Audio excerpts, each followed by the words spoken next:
the hot spot where we bring you music, movies, and more. Let me just say congratulations once again to Bad Boys for Life. Will Smith and Martin Lawrence topping the box office this weekend at 17.9 million.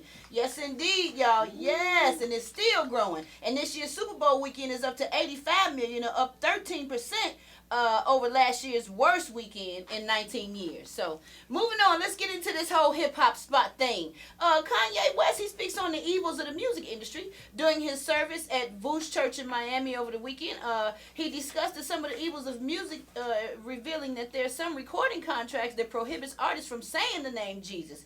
He said, God is using us to show off, and we need to do better, and God is better than the devil. He said the devil took all the producers, the musicians, and the designers. He moved them out to Hollywood, and he moved them out to New York, and they got them chasing gold statues and literally signing contracts and selling out their souls. He also said the contracts got people saying you can't say Jesus, and while we was working on this album, he said when you come to the studio, you will say Jesus as loud as you want to in his studio, because in his studio, you can say Jesus. So kudos to Kanye for holding up the bloodstained banner. Amen, church? Amen. Amen.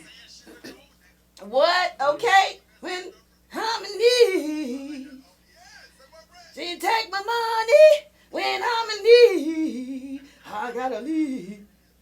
I gotta leave.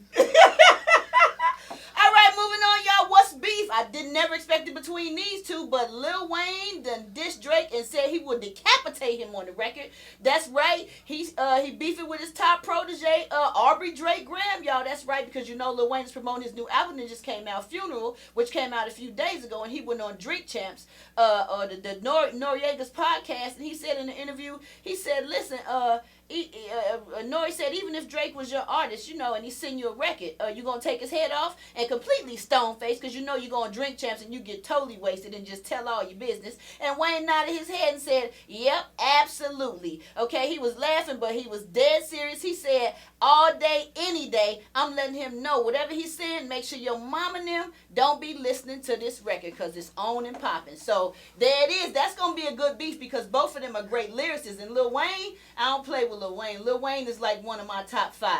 So last but not least, y'all, now why did Jay-Z and Beyonce and Blue Ivy choose not to stand up for the national anthem at the Super Bowl? Does anybody have any idea? Well, I guess they say they were sitting down a few rows back from the field, and they clearly didn't make any effort to stand up during Demi Lovato's performance. And people around them were standing up, the bodyguards and pretty much everybody else. You know, maybe they were making a statement because Jay-Z has teamed up with the NFL to shine light on police brutality, criminal justice system, and other causes that's important to him and the black community. So, you know, maybe he's doing something special or making a stance. But we'll keep up with that story and let y'all know what's going on with that. Because why wouldn't you stand up? Are they making a statement? What y'all think? They're trying to make a statement, but my thing is that they said when you're in America, you do like the Americans. So they should have stood up, and you know, because they setting a bad example for Blue Ivy. She's still a young lady, and she's still gonna have to live in this world. So she needs to know that she's supposed to stand up and put her hand over her heart and pledge. Well, amen to how you feel, Gary. To catch up on music, movies, and more in the hip hop in the hot spot, I'm your girl Brat. Go to RickeySmileyMorningShow.com. There it is.